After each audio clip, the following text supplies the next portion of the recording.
that recognizes the beauty of every spiritual philosophy. It aims at supporting people in their quest for a healthy and prosperous life, a life of significance. Revana Quintana and Osvaldo Mora, leaders of the bilingual ministry Unity Community of Light, are here every Sunday morning to bless you with either an inspiring dialogue and or meditation based on the powerful Unity teachings that we are certain will lead you to a space of deep personal transformation. Please be welcome to Encuentro Espiritual English.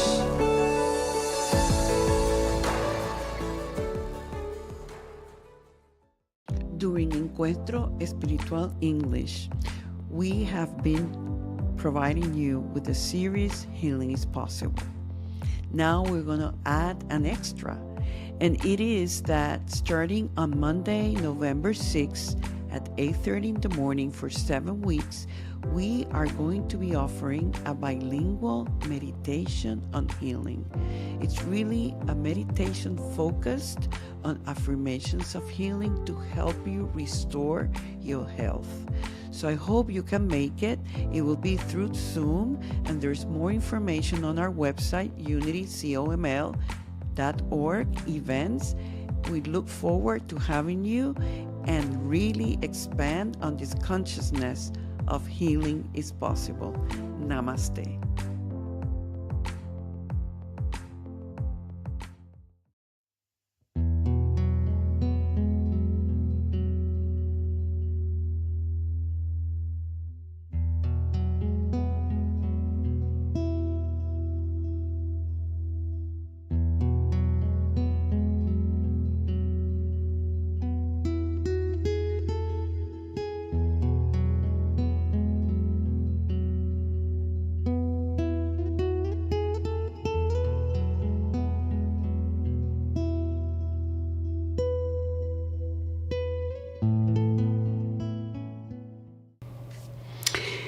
Hello everyone, and please be welcome to Encuentro Espiritual, the English version.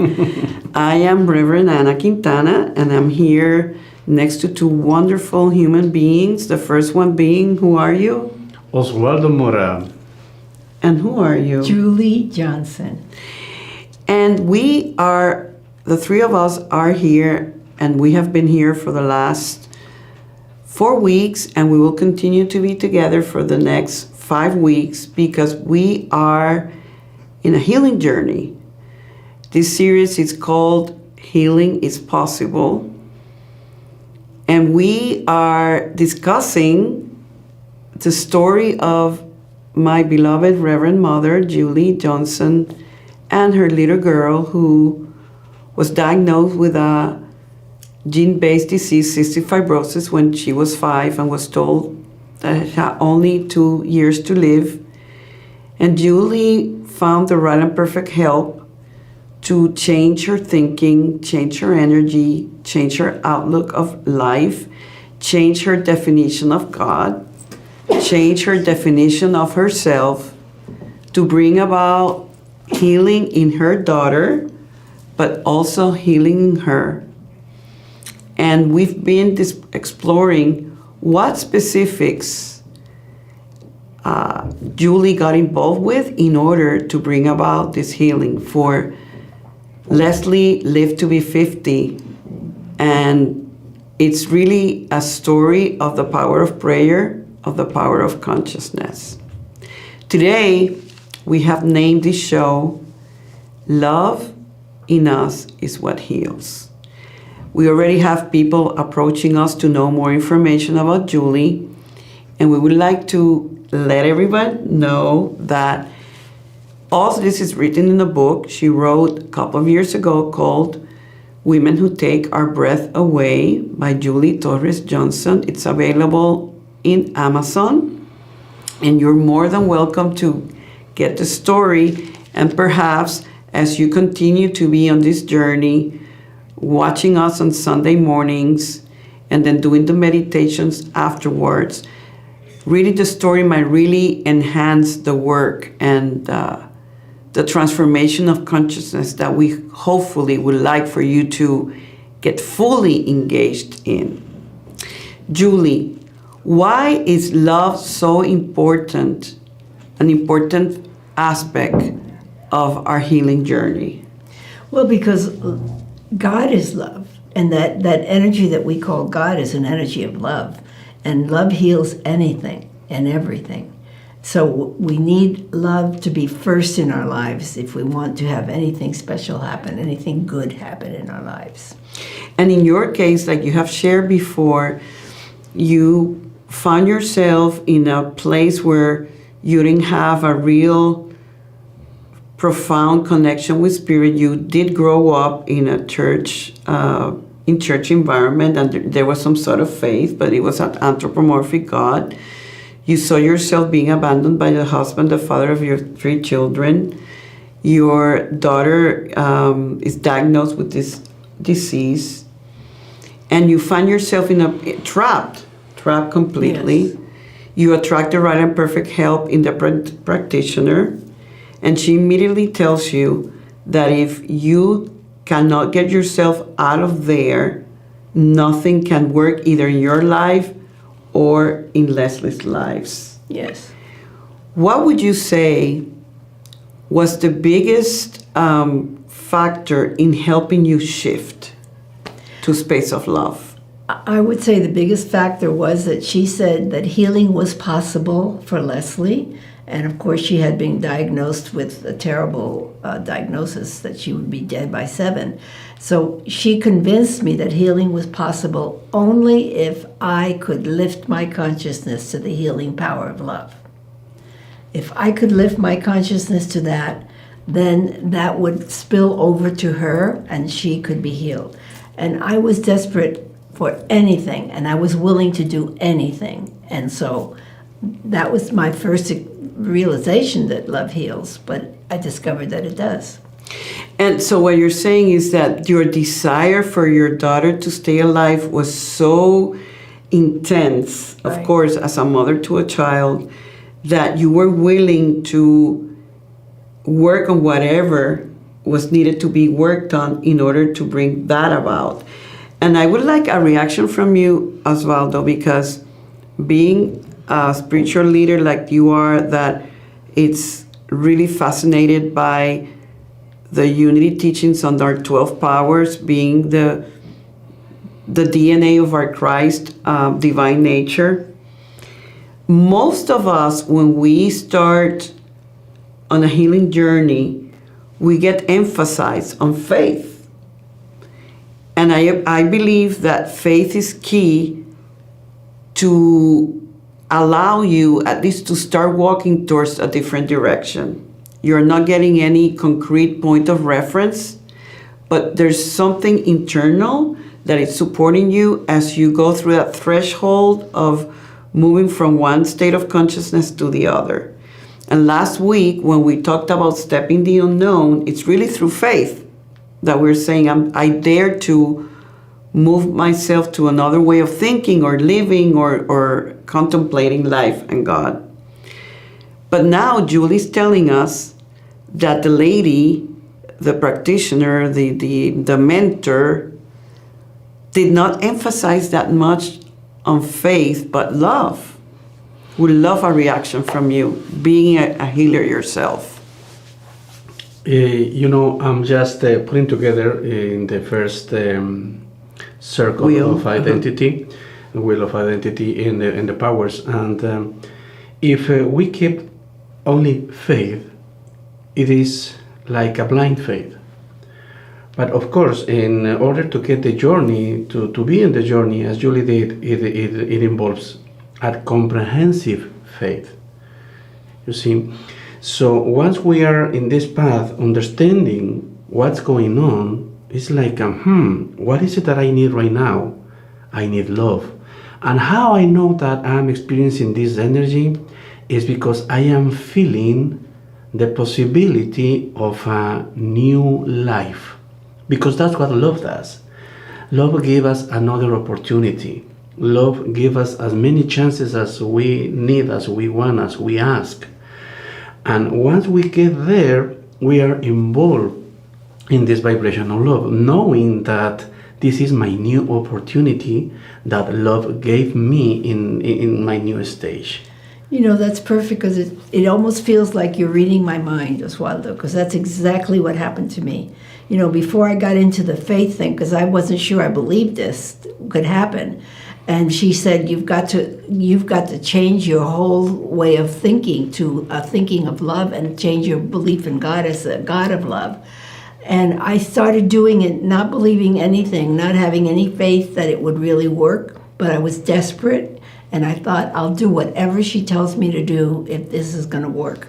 So I just started being kinder and more loving and more generous and more patient. And I found that after about 6 months of that, I shifted to a place where I really believed this was possible.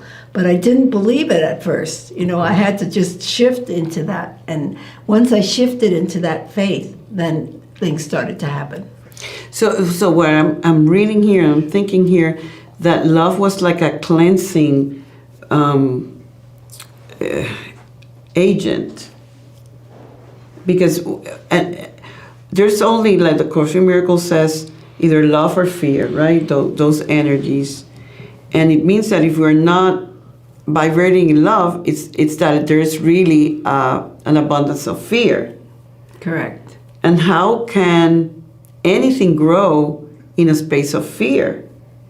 So love brings this energy of like peace and connection. And I like to think of divine love. One of the things that I use myself many times in my prayer work is to really know that I am loved.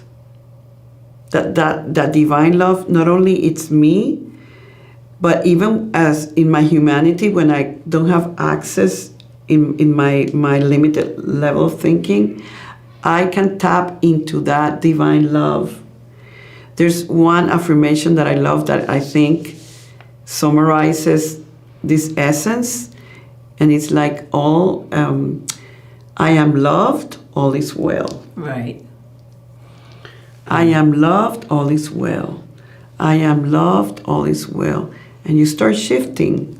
The fear subsides. You want to say something? Yes, and remember, if I am not in love, I am in fear, and fear makes me vulnerable and resistant. Mm-hmm. So I'm resisting, and I'm wasting my divine energy in supporting Right. that through resistance. Right. Right. And I'm creating and creating and creating, and of course I'm connecting with all the stuff with my grandmother. That she had she was a powerful woman, and can you imagine all that power putting into resistance? So that's why she was.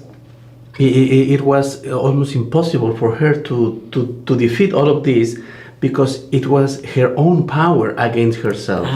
Yes. Mm-hmm. You see, so when I let go of the resistance, there just is automatic. Love emerge. Yeah.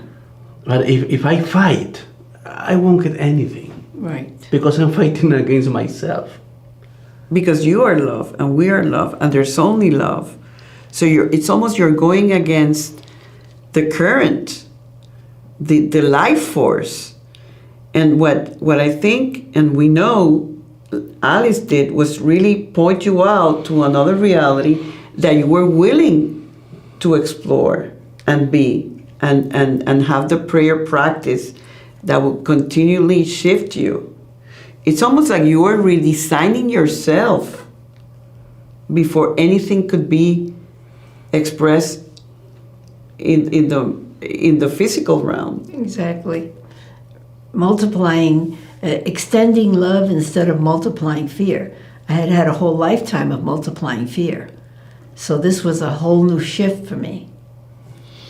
But I think it has a lot of merit that you stuck to it, and the more you did, the more it kept showing you. Because what happens is that when we start shifting internally, things start shifting externally, and we gain faith, and we go, oh, this is working. Right. And then we get more empowered, and then we get more results. And even if we don't get immediate results, our inner wisdom sometimes tells us, because we're not that fearful, that it's like, hang in there, it's coming. Hang in there, surrender, hang in there, all is well. Hang in there, we got your back. Because it's all internal, and you're in deep communication with Spirit, and Spirit guides you. Because sometimes we're not meant to get the manifestation right away, because there are lessons we're meant to learn. Right. Right?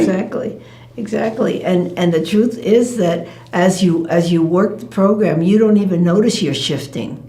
No. You start to shift in small shifts. I always thought it was big shifts that would happen to you. But what I learned was that just small shifts that happen that you're not even aware of. And one day you're into a big shift, but it just kind of moves you slowly. So part of the story that we have not shared is that Leslie has a remission. You're told to move away to another state so that the consciousness of other people will not influence that. And towards the end of the series, we will go deeper there. But then she starts going to school. She does great in school. She's even a runner, a distance runner. She's on the track team. On the track team. Imagine having an illness of lungs and being able to be a runner. That really challenges every preconception about what is possible from the medical perspective. And then she goes off to college, and there's a family situation that triggers in her some sort of weaknesses, and she starts developing symptoms again. And what happens? Well, she didn't even know that she had cystic fibrosis, because I never told her that. So when she said, I was sick as a little girl, what was wrong with me? I said, well, you had lung problems, but you got over it. So I never mentioned the disease. So when she was in college, she got a bad cold, and they sent her to the infirmary. And I didn't know that, but now whenever a college student goes to the infirmary, they always check them for cystic fibrosis, because there are people with it that don't know they have it. And so they checked her for that, and they discovered she had it. And they checked her a second time because she looked so good. She didn't have any of the symptoms. Usually they have a big chest, and they have all kinds of physical symptoms that you can see, but she didn't have any of that. So they checked her twice, and then they called me. And I was becoming a minister. I was in seminary. So I got a call from the doctor. She asked me if I would fly to another part of California and meet her, and I did. And she was very, she was kind of angry with me, because I had never told Leslie that she had cystic fibrosis, and Leslie was 20 now.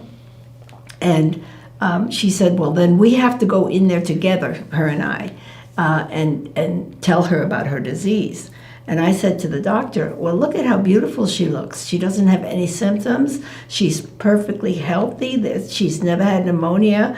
And why do we have to tell her? She said, well, she's 21. She needs to know. So we went into her room and told her that she had cystic fibrosis. And Leslie looked at me and she said, what is that?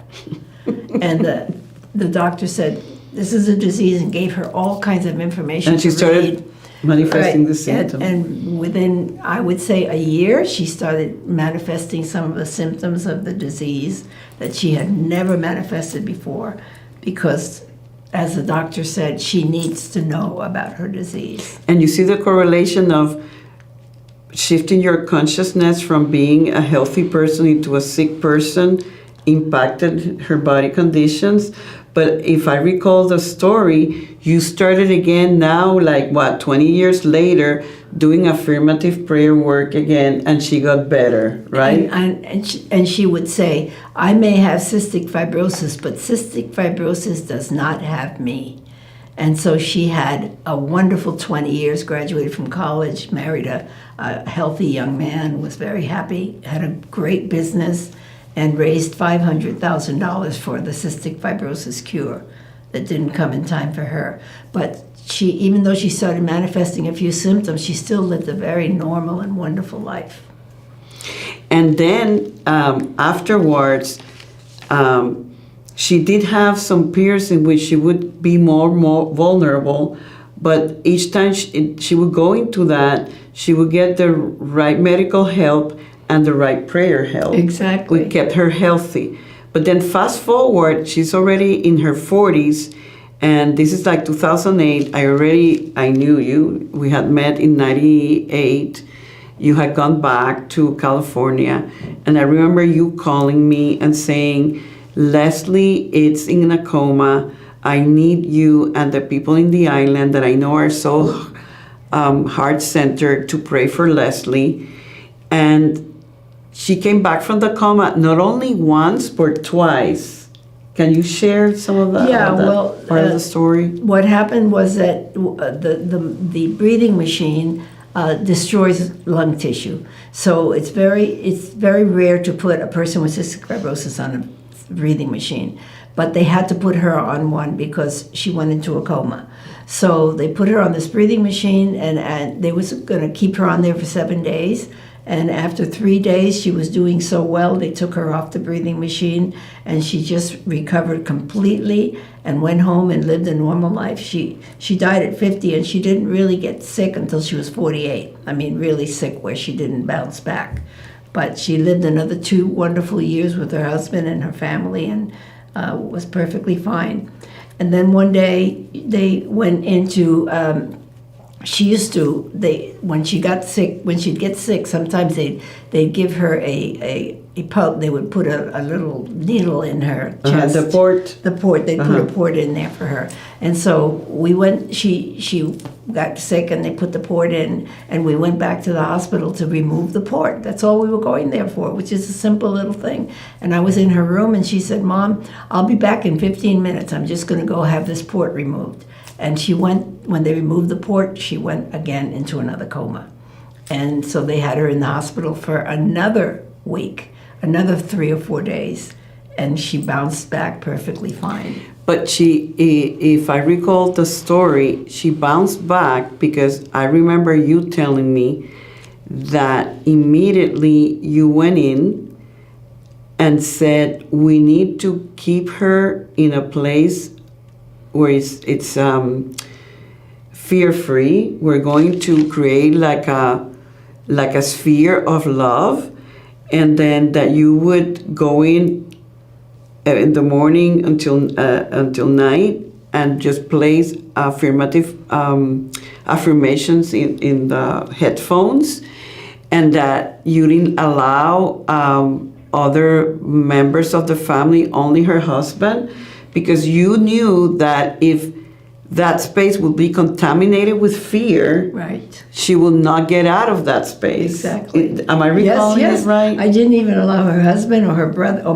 her brothers to be there because they all loved her so much and they would be fearful because they put her in a coma and they said she would be in that for a week.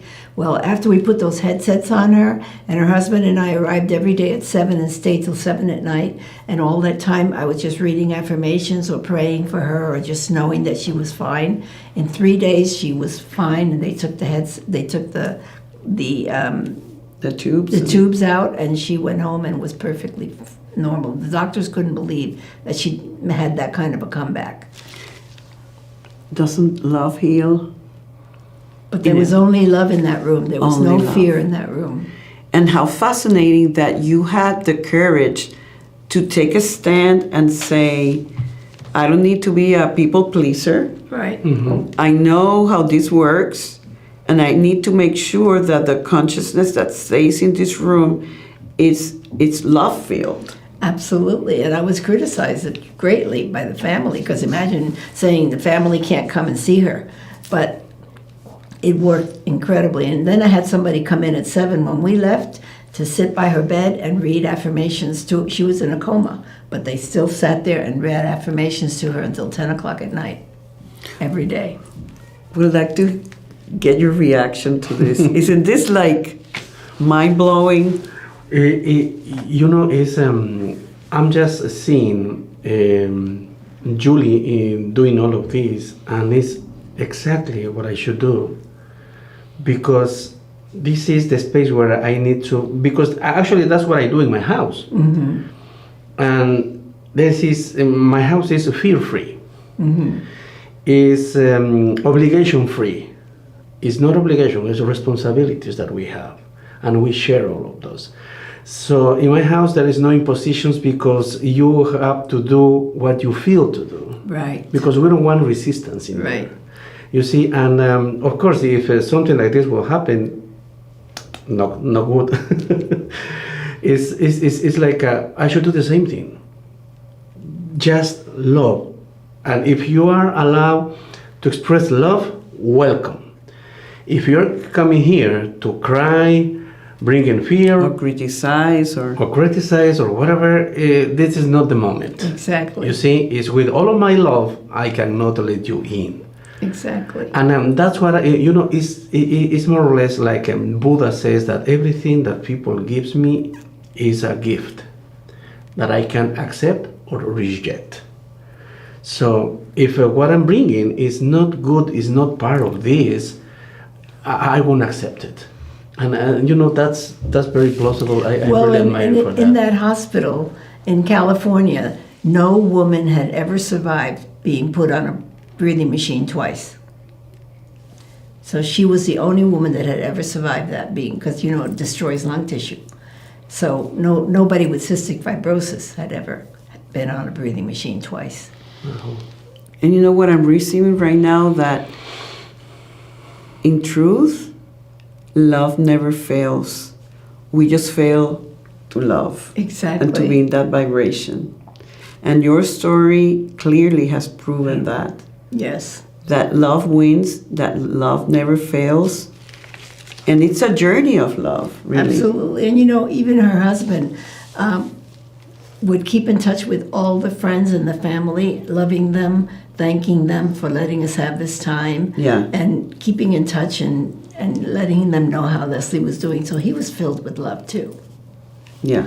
And that's why one of your favorite affirmations from the co-founder of Unity, it says that nothing is resistant To the healing power. to the healing power of love. Why don't we just take a moment to affirm that together? Hopefully you guys are there connecting at a deeper level with this truth and with this power of love. And whatever condition or health challenge you might be going through, it's a call for love. And we're becoming aware that we can take control of that by bringing and increasing the volume of love. For nothing is resistant to the healing power of love. We highly encourage you to take this affirmation all week and see if nothing is resistant to the healing power of love, where am I resisting? And work on that resistance. And next week, tune in and do all this continuation of affirmative work and meditation and see where it will take you. Thank you, Osvaldo. Thank you, Julie. Thank you, Reverend Julie. We'll see you next week with a meditation, and the upcoming week we're going to be talking about the principle of act as if. With that, thank you very much and have a wonderful, wonderful week. Namaste. Namaste. Namaste.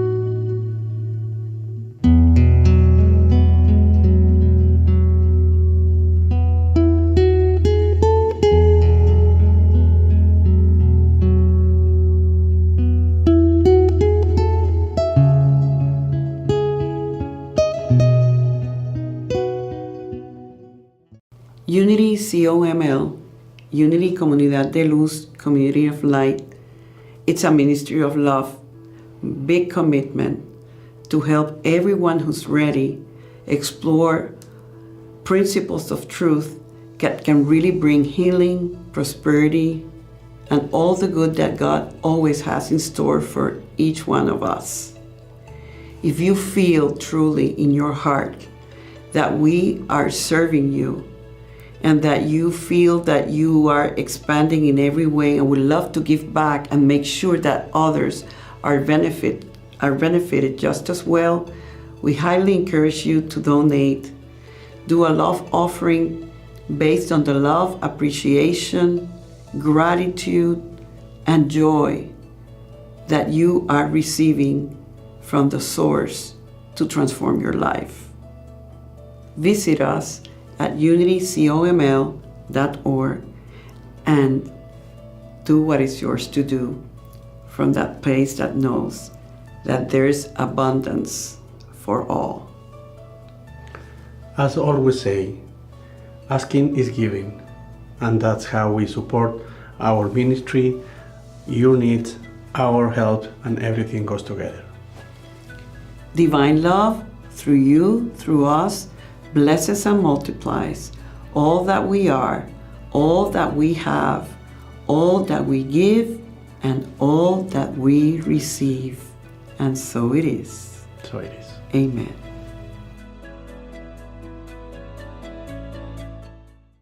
During Encuentro Espiritual English, we have been providing you with the series Healing is Possible.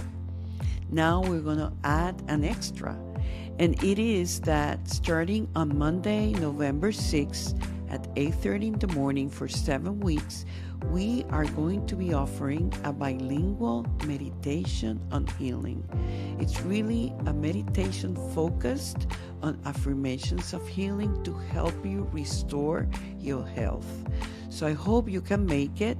It will be through Zoom, and there's more information on our website, unitycoml.org, events. We look forward to having you and really expand on this consciousness of healing is possible. Namaste.